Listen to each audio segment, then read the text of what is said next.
All right, everybody, now's the time. Brown right, motion, tailback slant. Let's put the women and children to bed and go looking for dinner, all right? On one, ready? Go, 13! Coming up, go, 13! Hey!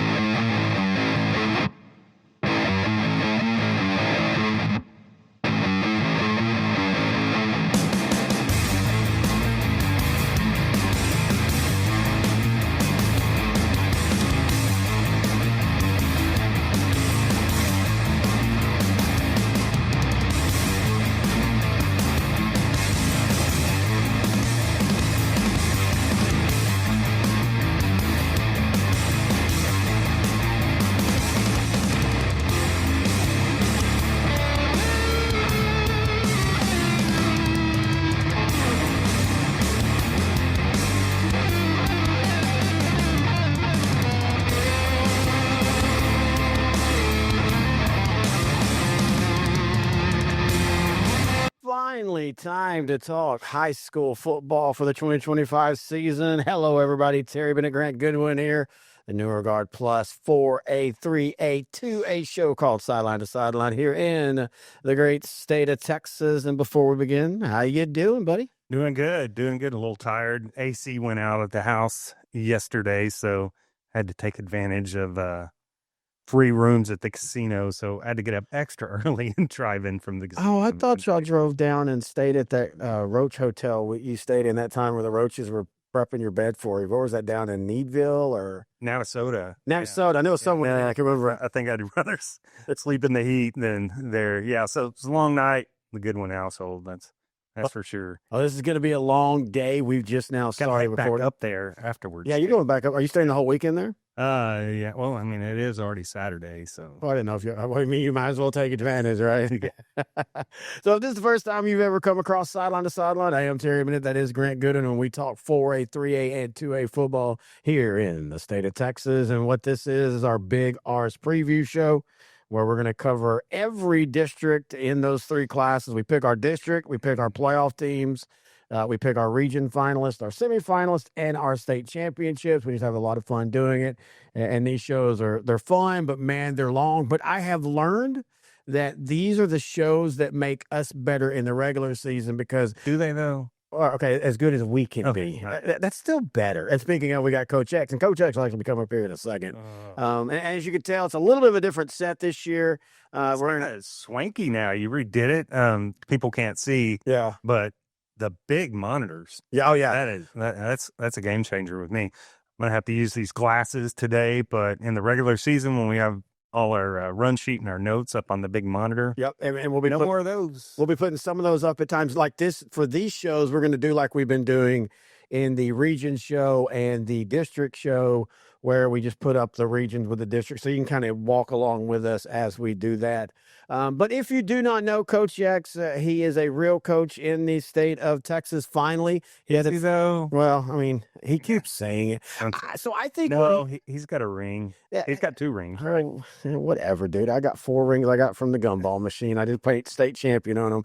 I think what he has done actually, though, is he is one of those that he has started a charter school, and he schedules invisible teams. What was that school a few years ago that was trying to play everybody across the nation? That's what he is now. But anyway, each and every week on national TV and getting absolutely destroyed. You knew it was going to be crazy when like the right guard had a orange helmet and the left guard had like a lavender helmet and the quarterback didn't have a helmet. But no, anyway, so Coach X, he's a real coach here in the state of Texas. He likes to ride in and have a little fun. And so we're going to go ahead and start the show off with his diatribe. I thought it was going to be for the season, but apparently, okay, again, basically the same studio. We're in the same exact spot. We just changed the banner around, and we, instead of having a table here, we just put some stuff up on the wall. We've started our wall of hats. We want to get back into the goal of getting hats every time we go to a game, or if you'd like to send us one, let us know. We have a Gilmer hat coming, by the way. I appreciate that. We'll talk about that in the 3A show.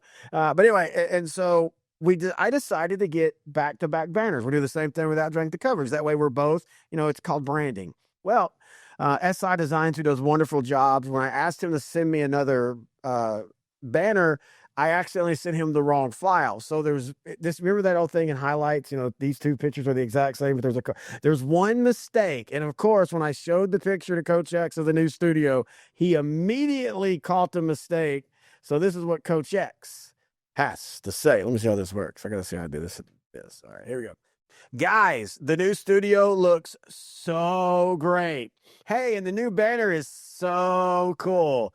In case you couldn't tell, I'm being sarcastic. There is one very important name left off the banner. That name is of a certain man with a certain title with the letter for a name. Starts with a coach, ends with an X. And we all know that X is the coolest of all letters. Yes, it is. And you know it, Terrence. I'm not arguing with you. Without the X, you would have no way to look inside of people. X-ray. Yes. Okay. Without the X, you'd never be able to find buried treasure.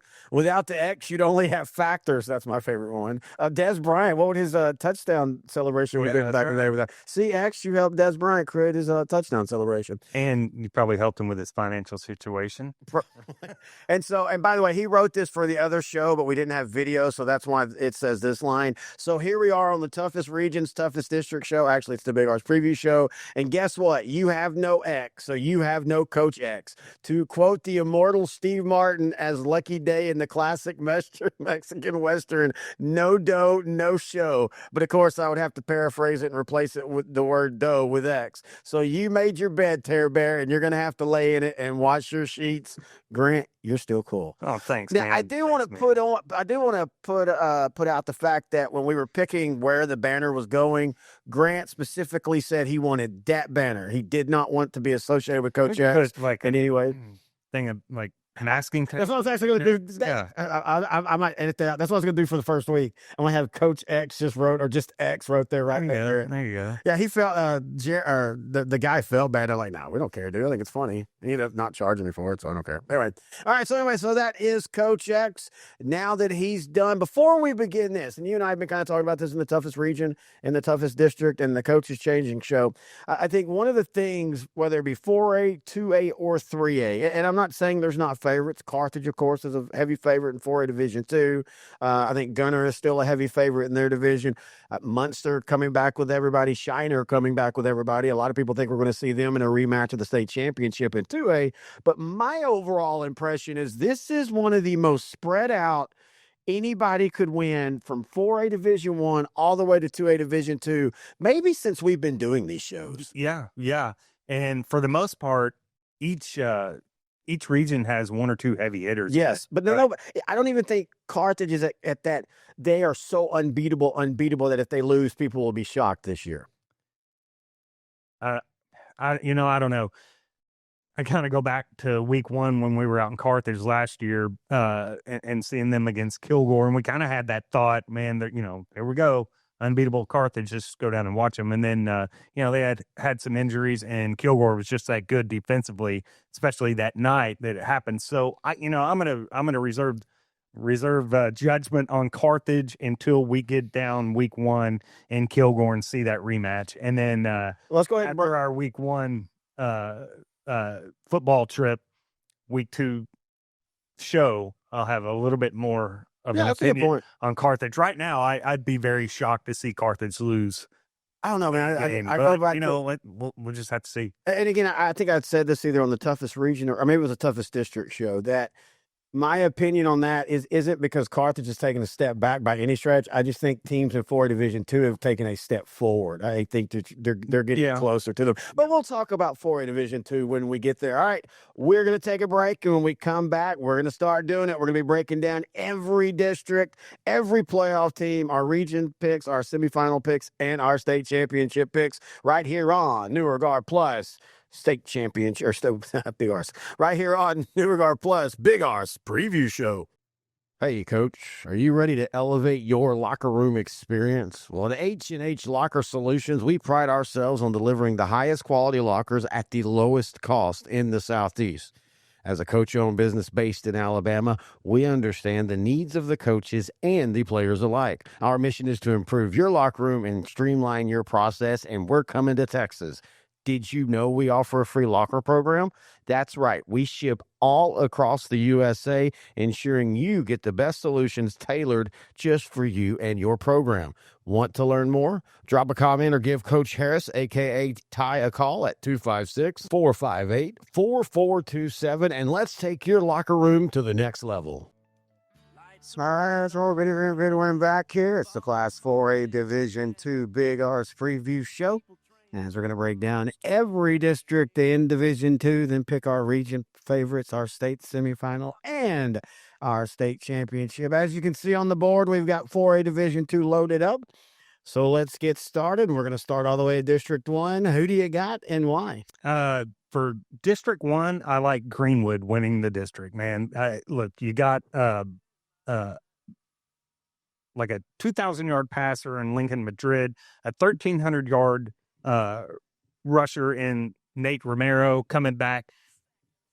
So offensively, they're set. Their defense returns most of their starters. I think they lost like 3, maybe 4, right, at most, off a really good defense. So I really think that Greenwood is the class of District 1. Yeah, this is the most experienced team that the Rangers have had since that team that lost to Pleasant Grove in the semifinals in that great game. I think the Rangers are stacked this year. You brought up Lincoln Madrid. You've got Dylan Payton, who kind of plays all over, Nathaniel Romero, who's not going to light up the scoreboard, but he's going to get you some yards when you need to. They've got a very solid defense, and it's a defense that has that ability to be both experienced and still young. Lane Wilhelm, their junior defensive lineman, and Aaron Rodriguez, their sophomore corner. I mean, I think this team is stacked. I think this team has a chance to be very special for the Rangers this year. Yeah, I do too. I think Seminole comes in at second. I think it's a no-brainer there. It's Seminole second.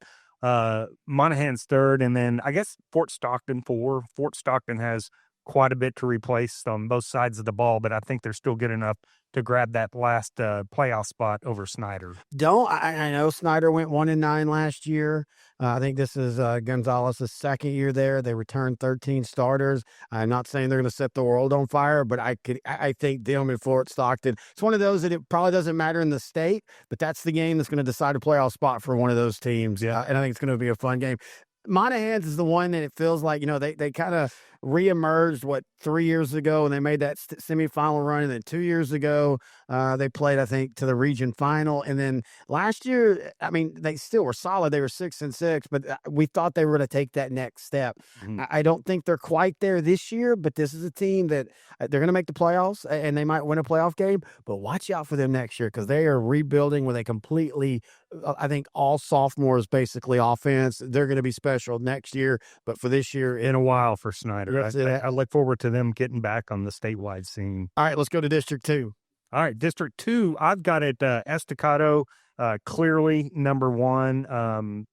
James Bozeman coming back at running back. Cedric Ross, really good receiver coming back.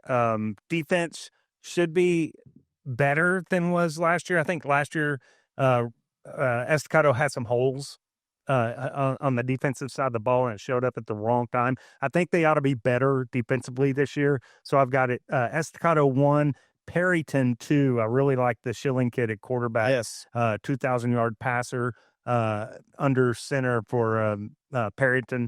And then number 3, I guess the new school, Lubbock Liberty, and Levelland 4. Yeah, and Liberty is one of those that last year they went 2-8, but they return everybody.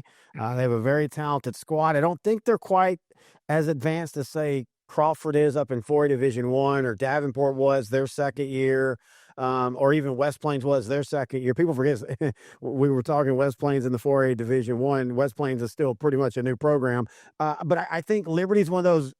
Watch out for them. I don't think they have enough to beat Estacado, but it wouldn't shock me if the Patriots ended up winning the district. Man, I would be a little surprise. Well, it's just with Estacado, there's still that trust factor with them. Yeah, Whenever we're ready to be there, and like but to give them credit, they have just become a consistent Region 1 team that can beat anybody in Region 1 at any given day. And I do love the Estacado program. I don't want to knock them, but it feels like we're ready to trust them. We just can't quite trust them. All right, let's move over to District 3, and this is an interesting one because there's still a lot of love for Brock and Graham, but it feels like as they've both taken a step back with graduation, everybody else is taking a step forward. And I think this is going to be a bloodbath of a district this year. Yeah, I do too. I think Brock wins this district.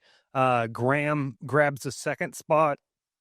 I think Mineral Wells and Eagle Mountain are going to fight it out for that third and fourth. I think Eagle Mountain and Mineral Wells will be one heck of a district game. Oh yeah, I agree. I still think you don't, when you look at like Brock, I know they're ranked high, and we're going to probably be doing a Brock coaches show this year.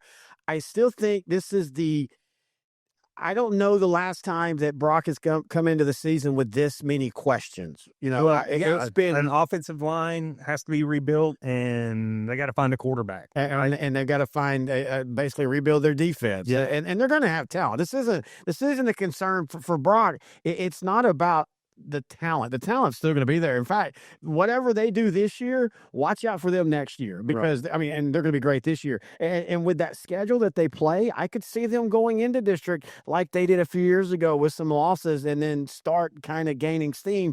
But this district this year, man, it's going to be really tough. Graham's got to do the same thing. That's the thing. Right. The one team that you think, I don't think Mineral Wells is quite there yet.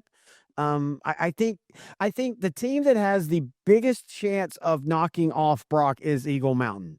I don't think they will, but I think they have the biggest chance. So I'm gonna go Brock, Eagle Mountain, Graham, and Mineral Wells. And then watch out for Bridgeport. If you're a third or fourth place team, they return 11 from last year's team that was really competitive in a lot of their games. But yeah, at the end of the day, for me, it's Brock, Eagle Mountain, Graham, and Mineral Wells, but I still don't feel comfortable saying. Yeah, this district could be a toss-up at the end of the day. All right, let's go on to District 4, and I've got it Glen Rose 1, Godly 2. I was having trouble picking Glen Rose to win over Godly here in district. I think Godly's going to be pretty darn good, but at the end of the day, I think Glen Rose is going to win it. Godly second, Benbrook third, and then Dunbar fourth. I've got Glen Rose 1. I had more of a battle between Benbrook and Godly at number 2, just because, Benbrook was 11-2 last year. They put together a great season. They lost that running back, though. And I know Brennan Barton's back at quarterback, and he's really good. And Carlos Harris is supposed to be a really good running back. Offensive line broke, didn't they? Yes, and they always have. But it was always, they have spent so many years just kind of being just kind of run of the mill. I know I do this. They remind me of G.J. Kenny Canton back in the day, where Canton would always have a big, mean offensive line and a great running back, and then they could never do anything. And that's what Benbrook did forever. And then Slater steps in and he built them up to an 11 win, which I think might have been the most wins in their program history. But I just think fairly young program. Yeah, fairly young program. 15 years now. But I think people, and we talked about this in the Dark Horse show, I think people are sleeping on Godly. And I think that Godly is going to be really, really solid. So I'm going to go Glen Rose, Godly, Benbrook, and then Dunbar as well. But man, I think that battle for between Godly and Benbrook is going to be a fun one. Yeah, it is. All right, let's switch over to District 5. And District 5, man, that's going to be a fun one right here. Give me Sanger. Chad Rogers, always been a Chad Rogers fan, even back when he was out in Snyder. Yep. Just always followed Chad Rogers. If they stay healthy, I like their running back, Reggie Jones. Austin Martin is a really good slot receiver. And I think their defense should be pretty solid. I think Sanger wins this, but I think Van Alstyne's going to give them a test along with Farmersville as well. I think Farmersville comes in second. I like that. Yeah, Levi McCabe. really good quarterback, between 200 yards passing last year. And then I like Van Alstine third and Crum fourth. Ooh, wow. Okay, so I agree with you on Sanger. I think they win the district. I've actually got Caddo Mills second. Yeah, I think Cody Crane and He's did a great job. I mean, it really has. I mean, there. they've gotten so consistent that last year when they went 6-5, everybody was disappointed in them. Yeah. But I just think they have to figure out some things defensively. But they have one of the better secondary guys in Trip Welch, who I think, from what I've been told, is also going to play on the offensive side.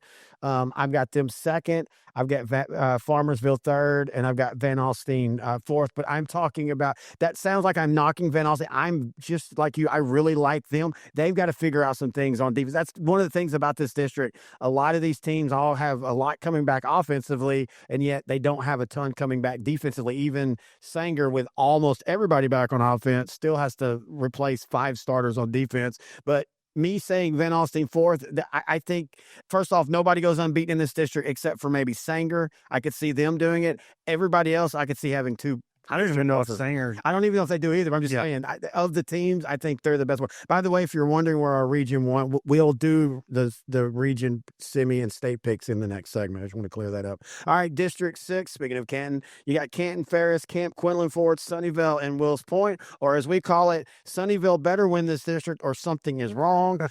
They will this year. First of all, Sunnyvale. Mason Maupin at quarterback. I mean, he's coming off almost 3,000 yard passing performance last year. He's a really good runner, dual threat quarterback. This is Sunnyvale's year. It is, just like I totally feel like that. I totally feel that way. 4A Division 1. I think Sunnyvale's year is this year in 4A Division 2. So give me Sunnyvale to win this one. Ferris second. I think Ferris is athletic enough with David Hansen coming back. You could put the ball in his hands, and then I think defensively, they'll have to find their footing early. They have a lot of size this year. Yeah, they do. They've got a couple wide receivers that are over 6'2". Francisco, they have the mindset. That's the thing with them. Yes, can they win? Hey, let's remember this, because they're in this district. There's a team in this district that if you would win so many bar bets if you said this team went to the state semifinals in the last 12 years, and that's Kemp. If Ferris can figure out what Kemp did that 2-year window when Kemp was really, really good, and Ferris, if I'm not mistaken, and if I am, Matt, let me know on Twitter, I think a lot of these guys are still young. I think this is a young Ferris team, and the head coach Castillo has really started building a foundation with them. I'm like you, man. I think if Sunnyvale wasn't so good, I think Ferris would win the district. But damn, Sunnyvale. Yeah. I wanted to go back to Sunnyvale. Beating Gilmer last year felt like that. You remember when the famous Steve Young, when they win the Super Bowl, and he's like, "Get the monkey off my back." That was Gilmer for Sunnyvale. Yeah. How many times Sunnyvale had seen them in the playoffs, and you saw that evolution of the first time Gilmer beat the doors out of them. And then the second time it was a little bit closer. And then the third time it was a lot closer. And then last year they finally beat them. So I agree with you that. But yeah, Sunnyvale, Ferris. I've got Sunnyvale, Ferris, Quinlan Ford third. Yeah, and I'm going to go Canton fourth. Okay, I like that. That's what I got. I think Canton's another team everybody needs to watch out for. They return a lot. I mean, not a lot, but they return a lot of their core guys, including Court Ray, who's a guy that they're going to put all over the place. I've even heard he might take some snaps at quarterback this year.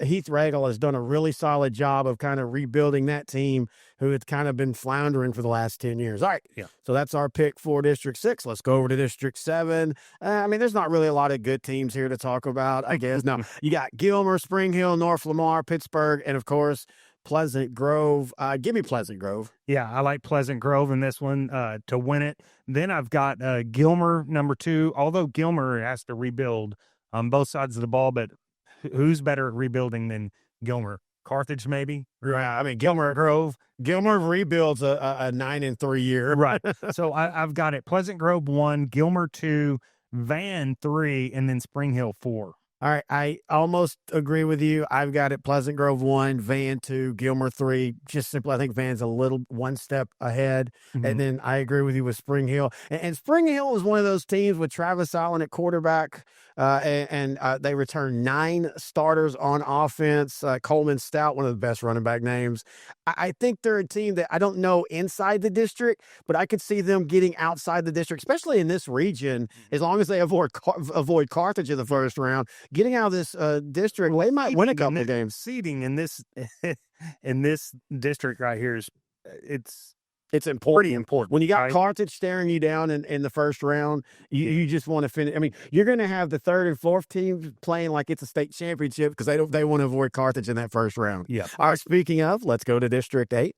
All right. Obviously, Carthage, number 1, will win this district. Jet Surratt coming back. KJ Edwards, best running back in the state. Maybe could make a case for him being the best running back in the state in all classes, right? One of the things people, and it's not a knock, but one of the things about the A&M, I yes, believe, right? One of the things about Carthage is they've had a lot of players go D1, and then they just kind of, they play and all, but they never really quite reach that next level. I think with his build and with the way he plays, and I'm telling you, and I know they ended up losing the game and it was ugly, but the physicality I saw when Kilgore was just teeing off on him for 3 quarters, and then it took just one run to put what we thought at the time, Carthage, into the lead, and they were going to win the game. His size, his ability to see the field, I think he's special. I think if he was the only thing back on Carthage offensively, you could still mark them for 12 wins. I think he is a generational type player. Yeah. And I think my question to you before we go,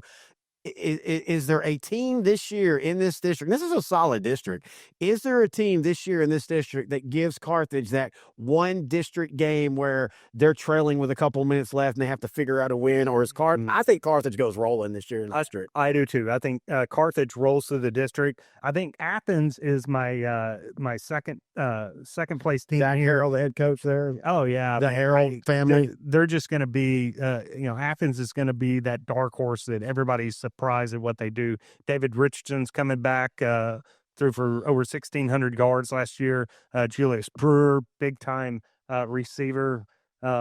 That really great linebacker, your boy Taylor. Yeah. I think Athens will give Carthage a game. I don't think it'll be a close game, but I think like a half play in there, something like that. And I see a path in this region where Athens could end up playing Carthage again in the region championship. I really am high on this, and you are too, on this Athens team. I am. I don't know if I'm high enough to put them in the region finals. I don't know. Let me say it. I can high on them. I'm not high enough on them to say that they push Carthage. Maybe they could play a half. I don't know. I mean, Carthage and everybody else, it's just on a different level. Exactly. So I got it. Carthage 1, Athens 2, Center 3, and I guess Bullard 4th. I have no problem with that. I think Rusk and Bullard fight it out for that last playoff spot. All right, let's go over to Region 3, District 9. What do you think? This is I know, and I want to say this real quick. The way I worded it when we were talking, I think toughest regions or toughest districts.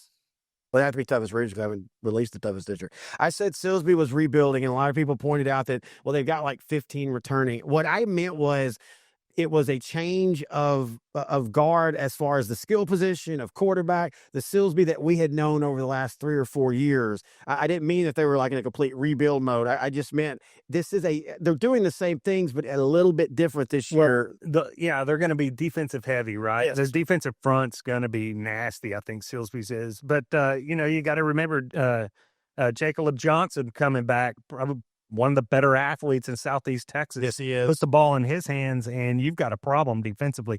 So, I really like Silsbee this year. I'm going with Kelvin Jefferson and West Orange Stark to win this district.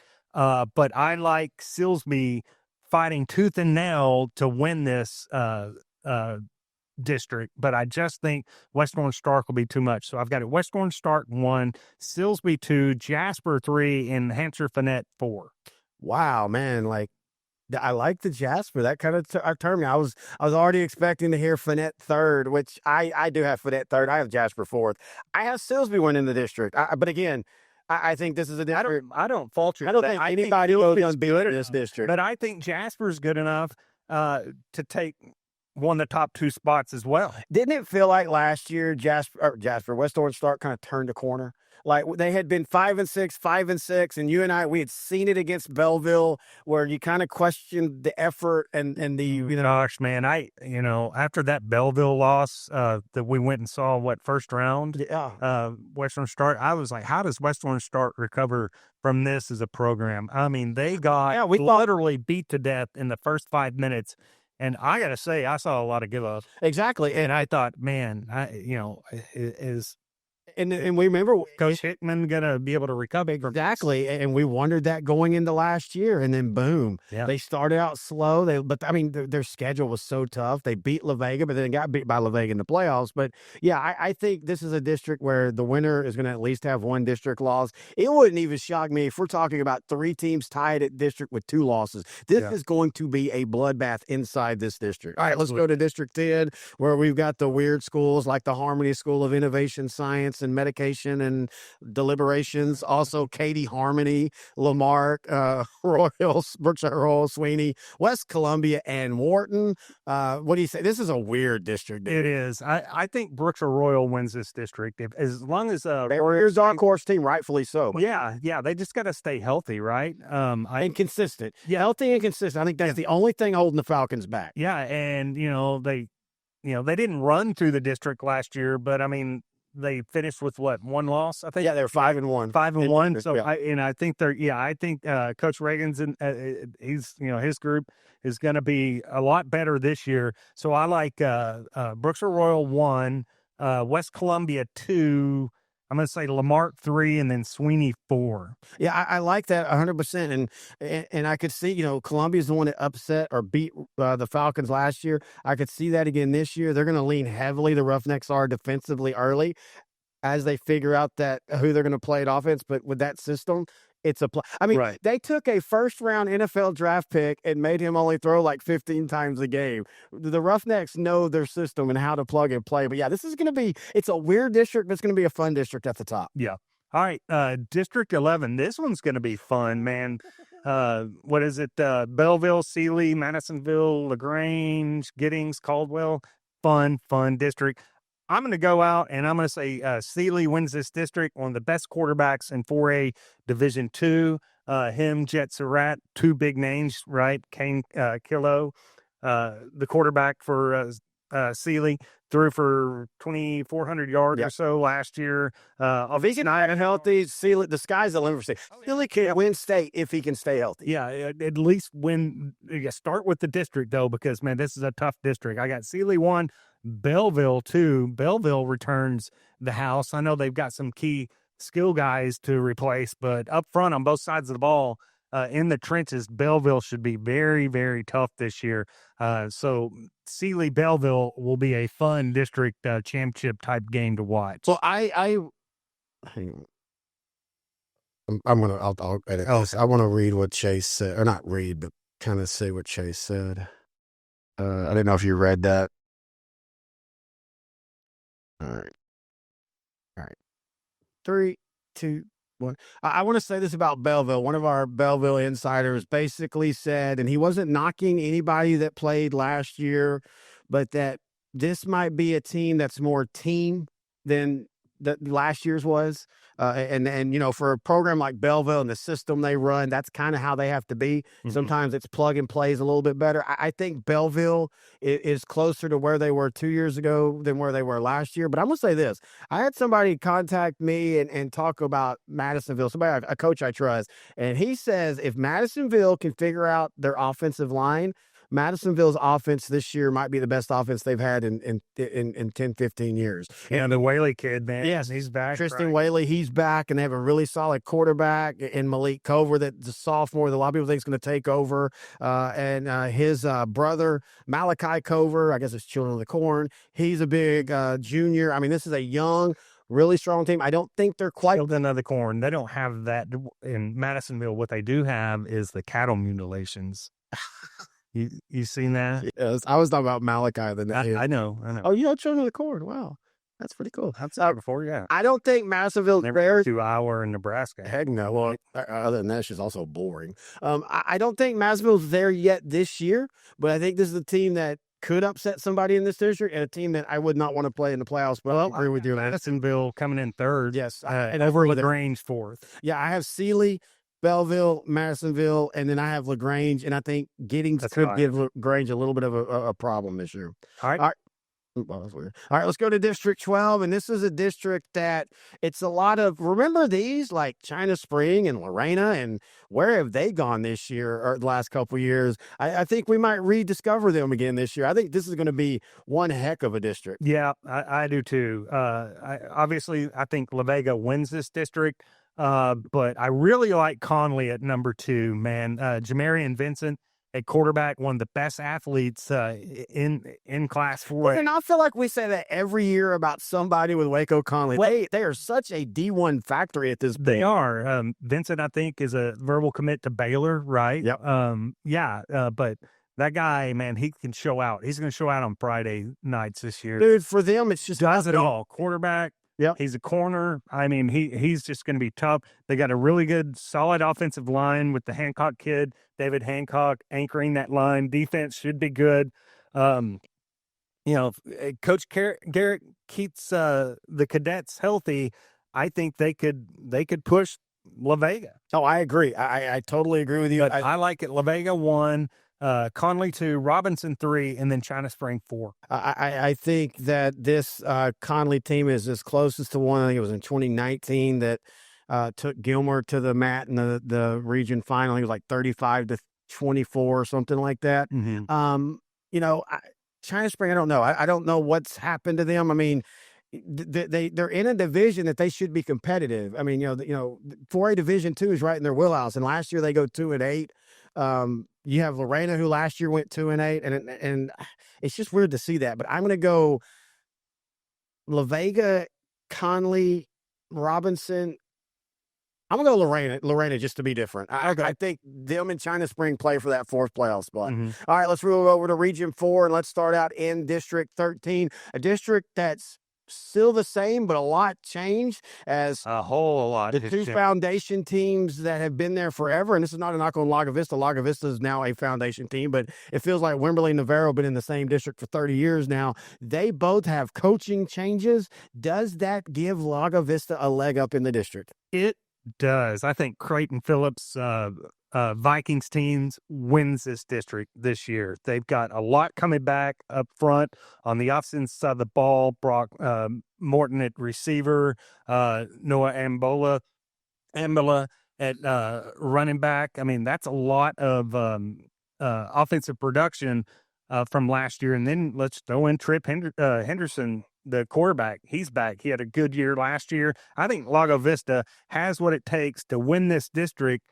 and not only win the district, but make some noise in the region. Yeah, I think this is, ever since, they were one of the teams that were fortunate when they first dropped down into 4 or went up into 4A. They had a foundation team already, mm-hmm. and they exceeded expectations, went 10-4, and in the last couple of years, they've just proven that they're still a bedrock foundation team. They went 7-5 with a young team last year, 9-4 with a team that had a lot of questions early, and then kind of found themselves as the season went along. The one thing that's going to be a challenge is Lago Vista is one of the smaller teams in the district. So you mean like depth wise? Numbers wise. Yeah, because they're the school. Right. So, is depth going to that's maybe poke their head up in week 6 or 7? And you got a tackle out here and we will out on this side. And we will have a Lago Vista football show this year again. I really enjoy talking with Coach Phillips. And that's one of the things this will be our 4th or 5th year doing the show. Mm-hmm. And our first conversation before we start recording, he always says, I'll be like, hey, Coach, what do you think? If we stay healthy, ... And that's right. And until they can either build that depth or get into a division where their depth even with everybody, that's always going to be an issue. But I do have them winning the district. I still think Wimberley's going to be salty when it comes down to it. I think Wimberley comes in second with a very good chance and to a young beat Lago Vista for the district championship. This is splitting hairs. So, I agree with you there. I like it. Lago Vista 1, Wimberley 2, Navarro 3, and then Salado 4. Yeah, I have no problem with that. All right, let's go to District 14, and this is a district that you just there's not a lot. coming out of it. I don't think anybody sees any of these teams as being a region threat. I think it's going to be a hell of a district, but I got to admit, I've had a hard time picking out of this one. I have too. I'm going to go with Bandera winning the district. I like Coach Fontenot, right? Yeah, Fontenot Amity. Yeah. He is really, I mean, it's hard to believe. He had a coaching show with him a couple years ago. Yeah. And he's a Louisiana guy, and he just, you can hear his, way, really? But, he has done such a great job Yeah. rebuilding a program that outside of I don't know how anyone else to call it. This is not a fluke state championship run back in the day.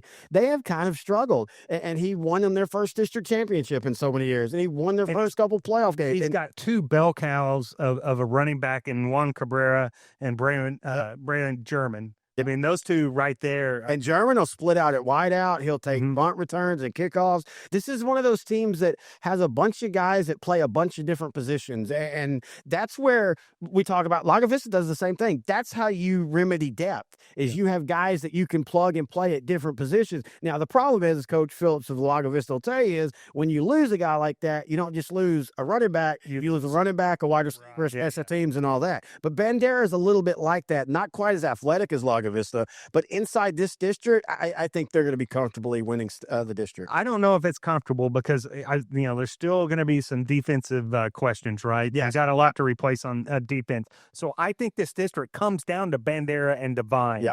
1 and 2. Third is Pearsall, and then fourth, I guess, Carrizo Springs. Yeah, I have no problem with that. I've had one of our listeners email me talking about Divine is closer to where they were when they had the redheaded. Oh, yeah. He said they had a string of good running backs. Yes, they did. And he feels that they're closer to that than they have been. All right, let's go to District 15, and this is going to be a good one. I still think Cuero.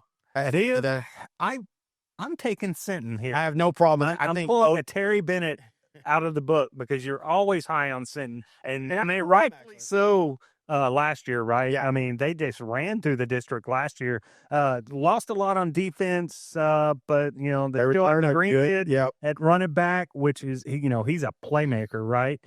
So I like Sinton's offense to push them over Cuero for the district title. So I've got it Sinton 1, Cuero 2. Rockport Fulton 3, and then Ingleside 4. I have Cuero 1, Sinton 2, but what a heck of a district game Cuero and Sinton's. That might be issue we have to figure out down there. We're gonna be going down that area a lot, I think.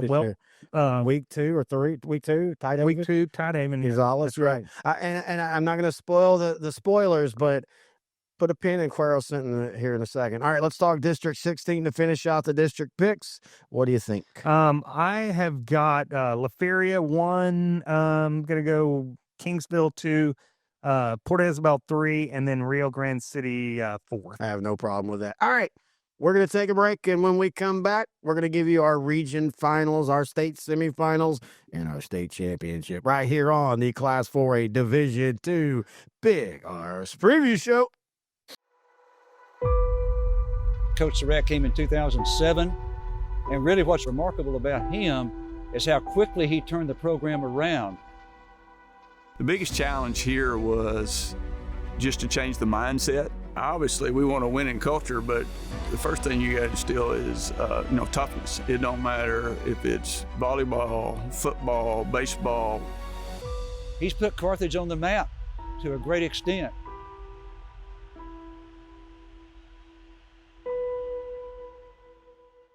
All right, we are back, and it's time to pick our region winners, our state semifinals, and our state championship picks. So here we go. We're going to start where we started earlier. That's Region 1. Who are your top 2 teams of the region? Now, again, I want to say this, and I say this every show. We're not picking out a true playoff path. So we're just picking who we think are the 2 best teams. We hope they meet in the region championship. They might meet in the second round of the playoffs for all we know. But who are your top 2 teams in the region, and who wins the region? Region 1, I got Brock over Greenwood. I think Greenwood has a shot at actually winning this region. Yeah. But I just going right now with Brock over Greenwood. I have Greenwood over Eagle Mountain. Oh, okay. I think, and this is, again, I think Brock is going to be Brock. There's Brock is unproven now. Oh, right? like I said, this is the first year, I think, since we've really been covering Brock, since they've been in school, that they have been this unproven. They're going to be fine. I just think Eagle Mountain's going to be in the playoffs a little better, but I think this is Greenwood's region. I don't even know if anybody in the region truly challenges Greenwood this year. Oh, okay. They'll get the winner of Region 2, and I think it's Carthage over Pleasant Grove. I have Carthage over Sunnyvale. Do you? Okay. I think Sunnyvale makes that run. They finally break through. They're in the region final. I think they actually give, because the region finals are usually when Carthage. I don't know if Sunnyvale's there yet. Oh, I think they are. I think they're close. Yeah. But I think they're the third best maybe in this region. But, man, I don't know.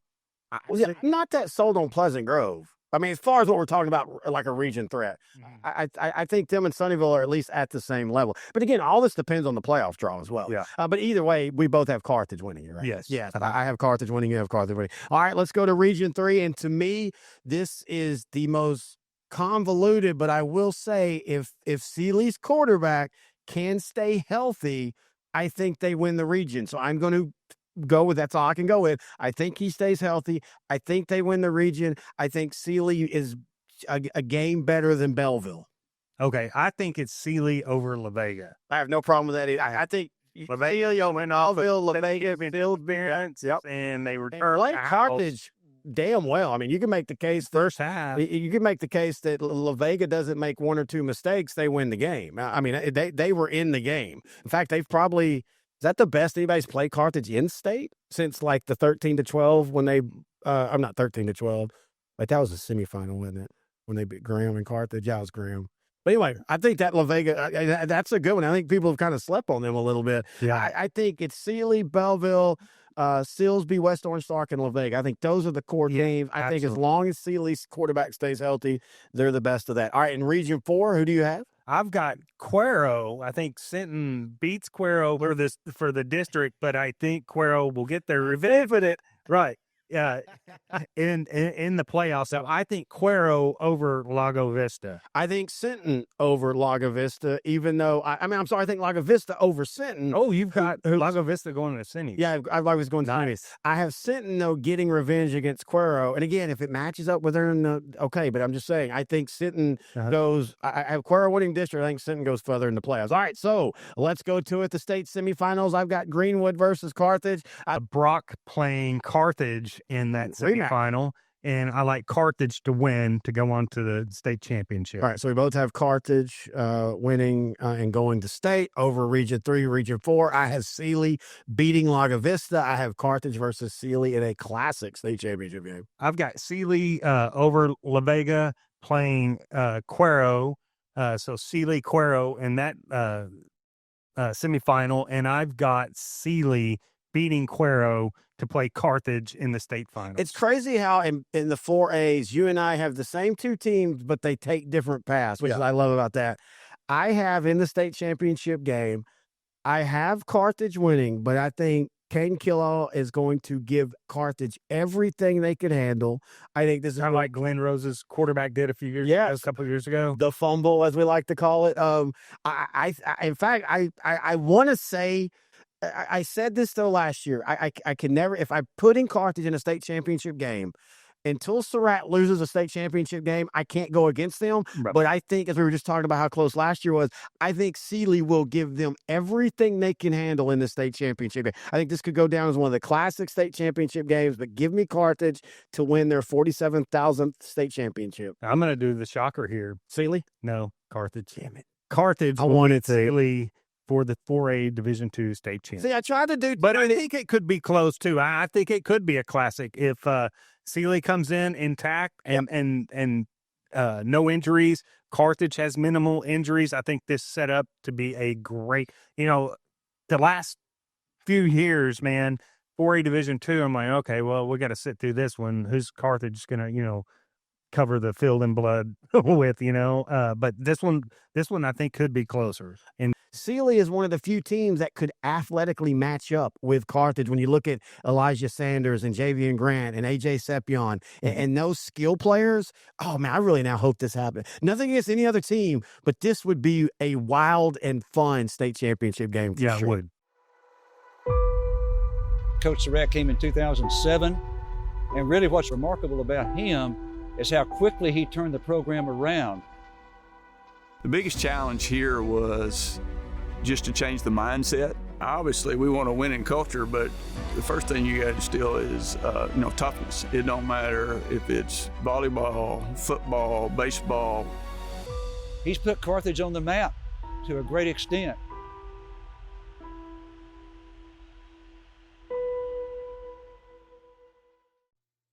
Terry Bennett back here on the Big Arse preview shows. I wanted to take this last segment to, first of all, thank everybody for allowing us to talk for 18 years of high school football. We've had a blast doing it, and we can't wait to hit year 20 here in a couple of years. We've got a couple things planned that we want to do. But also I want to take the time to ask if you'd consider joining our Patreon. And what we're going to be doing on our Patreon for the high school side this year is going to be real fun. First, we're going to have our sideline to sideline state rankings. They will start in week 3 of the season this year. They'll only go up on Patreon at first.